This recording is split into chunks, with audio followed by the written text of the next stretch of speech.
The scripture reading today comes from the book of Luke, chapter 19, verses 28 to 48. After he had said this, he went on ahead, going up to Jerusalem.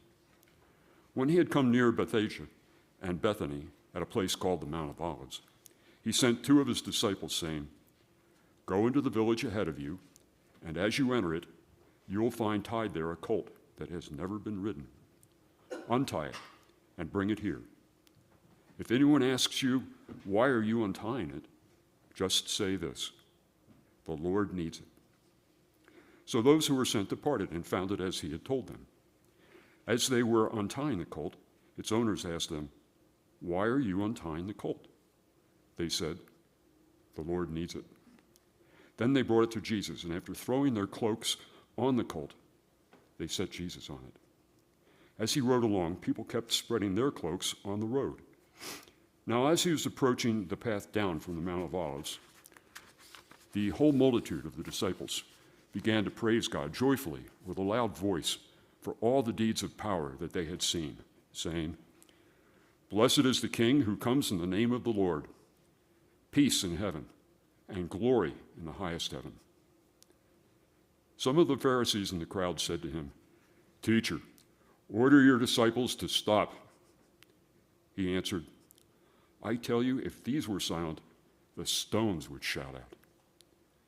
As he came near and saw the city, he wept over it, saying, "If you, even you, had only recognized on this day the things that make for peace. But now they are hidden from your eyes. Indeed, the days will come upon you when your enemies will set up ramparts around you and surround you and hem you in on every side. They will crush you to the ground, you and your children within you, and they will not leave within you one stone upon another, because you did not recognize the time of your visitation from God." Then he entered the temple and began to drive out those who were selling things there. And he said, "It is written, 'My house shall be a house of prayer,' but you have made it a den of robbers." Every day he was teaching in the temple. The chief priests, the scribes, and the leaders of the people kept looking for a way to kill him, but they did not find anything that they could do, for all the people were spellbound by what they heard. This is the word of the Lord. Thanks be to God.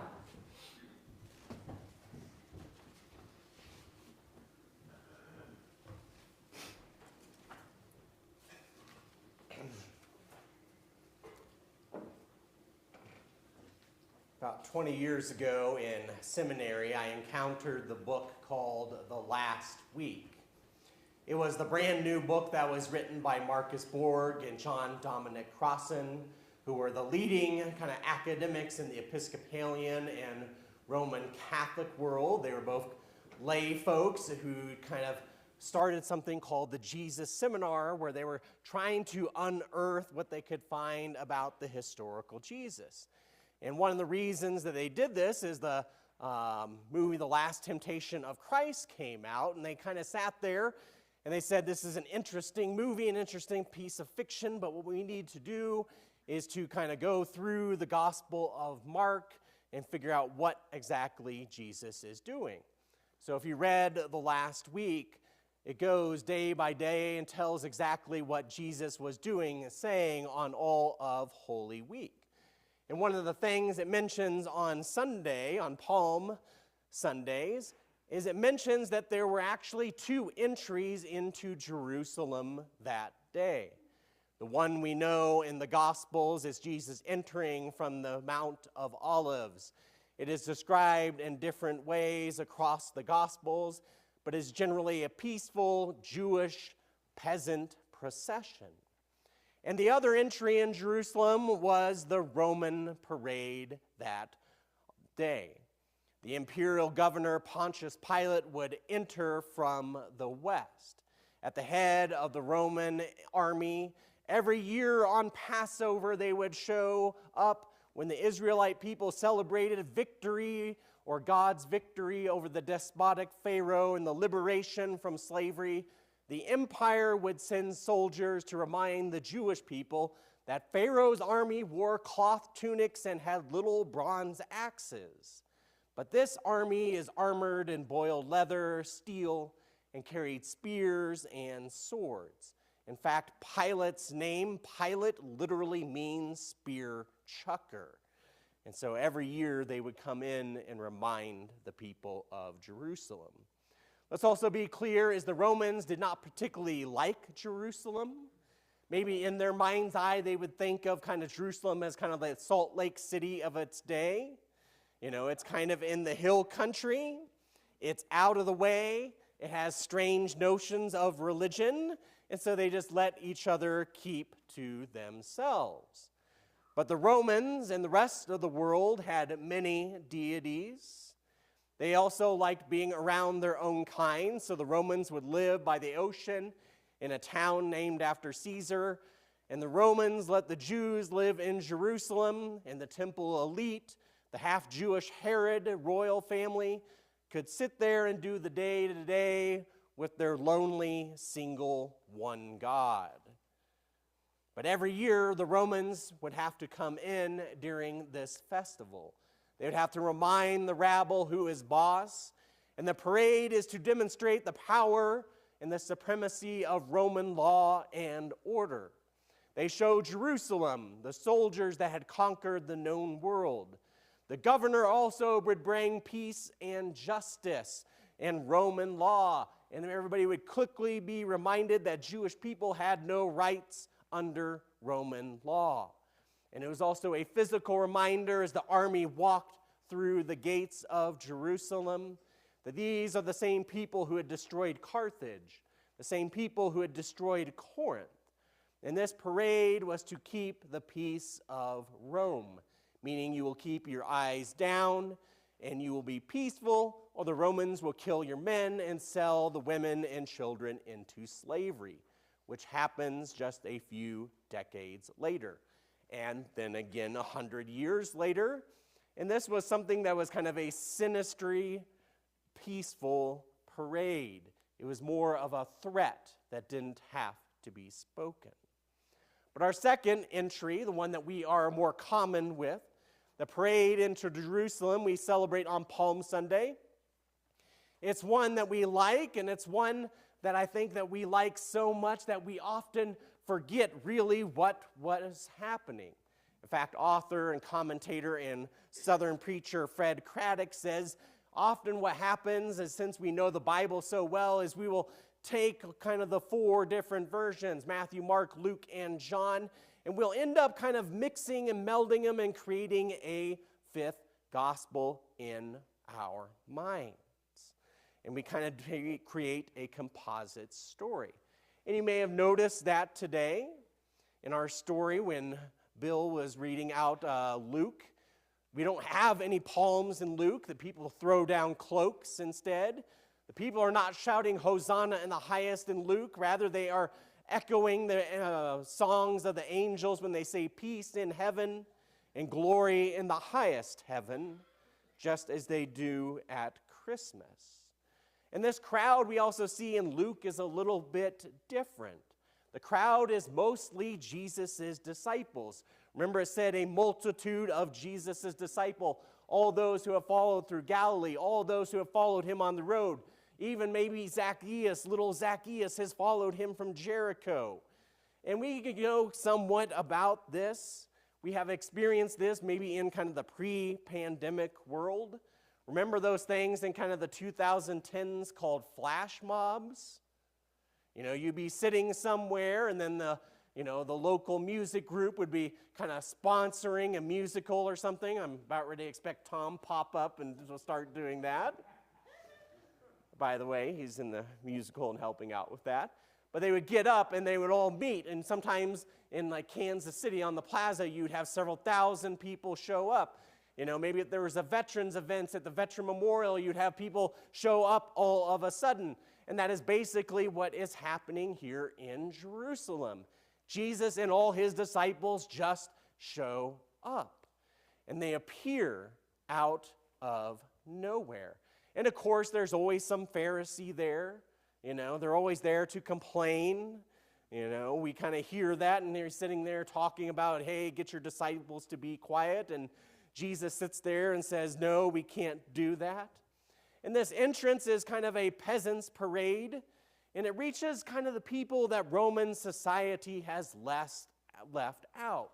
Like I said, it is still mostly insiders, but it is also people who are interested, kind of the average folks, the populace.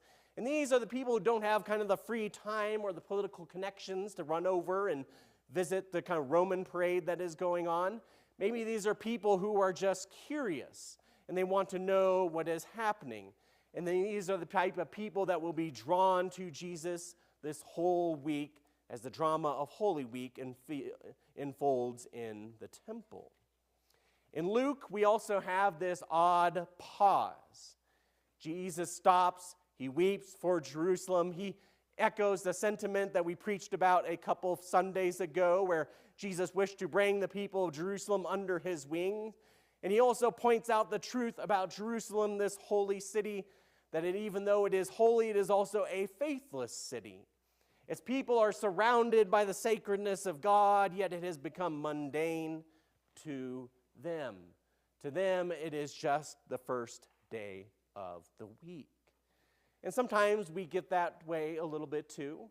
Sometimes we kind of take Sunday for granted. It's kind of days like today where we kind of parade around. We make Presbyterians get up and stand up and move around. And it's days like Easter Sunday next week where we wear all our clothes to the nines, where we kind of have fancy, and we have plenty of time, that we forget that, every Sunday is technically an Easter Sunday. And this is how every Sunday should look like. But Jesus, as he pauses, as he looks at the city, he notices that they are blind to the importance of this day.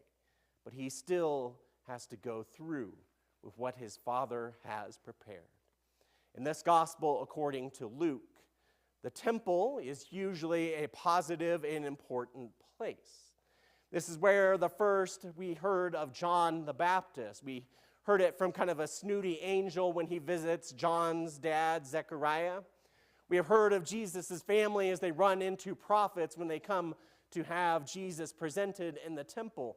We have heard stories where Jesus' parents were a little bit concerned and they went 2 days march, and then they realized that their son was not with them in the procession, so they run all the way back and they find the boy Jesus teaching in the temple and saying, where the hell else would you think I would be at? And we also see as he comes and speaks about the temple over and over. So we would expect Jesus to respect the temple, correct? But in the Gospel of Luke, Jesus trashes the temple like a rock star immediately when he enters. And this is pretty strategic. He goes after those who are buying and selling in the court of the Gentiles. These are people who are selling kind of pre-approved animals for sacrifice. They also change foreign and Roman money for the proper money you can use, the kosher money. Part of the sales pitch in this part of the temple is it's already in the temple, but also, their prices are a little bit more higher as they reflect that. And Jesus is mad because this is also one of the few days that the part of the Gentiles should actually be clear for Gentiles to come and discover and pray to God. And so we see kind of this as Jesus is clearing out, as he is trying to make the place ready to receive the pilgrims. He wants the people to be there and be able to worship without having to step in sacred animal poo. But it is also kind of this matter of money as well, because this is also the one part of the temple that basically has free admission. Yet they are using it to buy and sell, to trade, to get the right money, the right tokens, so you can pay for the full temple experience. And Jesus calls it a den of robbers, which is an old insult. In fact, Jeremiah the prophet, that's Jeremiah the prophet, not Jeremiah the bullfrog, used it some 500 years before. It is also harsh because in this gospel, the parable of the Good Samaritan, it is robbers who kind of attack the pilgrims and it is a dirty Samaritan, one who doesn't know properly how to worship. They don't worship at the temple, they worship in the mountains. You know, they're sometimes like us when we go hiking, we are praying at the same time. But what Jesus does in the parable of the Good Samaritan is he points out that the robbers beat the people and the Levites and the priests did nothing. And so you get kind of that, kind of illusion here today. But once again, we also see that this is planned in advance. When the governor is entering Jerusalem, the temple guards are out of the area. Only the sellers and the most faithful are there. So Jesus uses this moment to pull off a cleansing of the temple, which is symbolic. They go right back to trading. They go right back to doing the business. It is something that is just symbolic as he prepares to preach and teach this way. In fact, since he cleansed out that part of the temple guards will be at the booths, and they will not be running him off the stairs. They will not be running him off the porticos, and so he'll be able to teach and preach all week without hindrance. And we'll see that the crowds that saw this prophet, this rabbi, will also be sitting there listening to him as he is talking about the scribes, the Levites, the priests. And they will also shield our Savior as he teaches. And the crowd, as we heard, are spellbound all this last week. So what can we take away from this text? Well, I think we can pick and choose when we demonstrate our faith. It is okay to get into some good trouble, but we also have to be strategic and focus on larger causes. A few years ago, I pastored outside of St. Louis, Missouri, and we were having some protests. In our first call group, we had about 8 pastors, and we were all in kind of our 20s, our 30s, and we had a few second career pastors as well. And we were being told by kind of our executive and by some of the other folks that we were there was a long tradition of Christian protest. Yes, there is a nonconformity streak in Christianity. We seem to be at the center of successful protest campaigns, be it anti-monarchical, abolition of slavery, civil rights, anti-war. Sometimes we are too successful. We also get the blame for the temperance movement. There's a lot of people who are mad for about 20 years that they couldn't get a beer. We were part of that problem, according to them.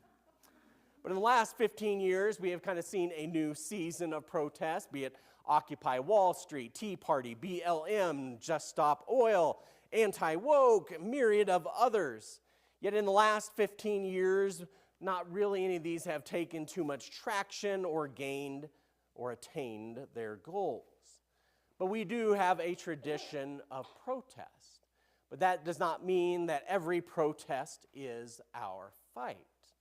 We must be careful and know where we stand. In fact, I think if we dig a little bit deeper on why the most recent protest movements have not gained or flourished, it could be that they are not fully aligned with the teachings of Christ. Many are close, but close really only counts in horseshoes, as my grandma says. And the veterans at the VA that I worked with said it also works close with hand grenades as well. But where Christian protest stands out, where we kind of separate ourselves from the others, is that we tend to have a concern for all people. And even though we have a concern for all people, we also tend to have a special place for the least fortunate, for widows, for orphans, those who toil for their daily bread. Christians have a tendency also to show up in the backwater, their forgotten places, the spaces that need light.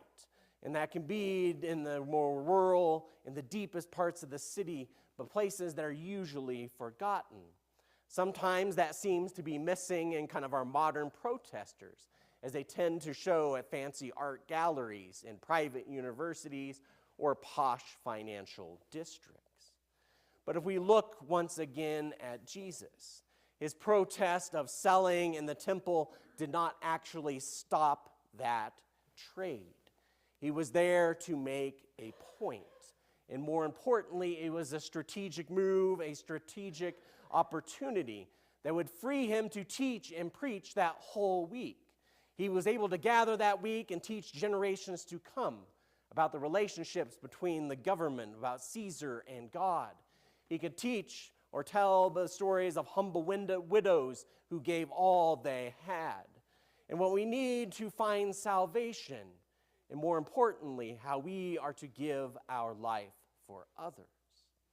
Yet, in life, we find ourselves in the position of the people of Jerusalem did that day. We will have to decide what parade attracts us. We will have to go to the one that shouts, will we go to the one that shouts about earthly power, or will we go to the one that shouts prophetic and is people-led? Every year we want to follow Jesus, and every year we are reminded that many choose a different path, one that leads to violence and even to death. And when we could be on the side of light, life, and peace, there is times where we have to decide where our faith is leading, calling, and gathering us all. And every generation and every person will have to figure out where they are and where they stand.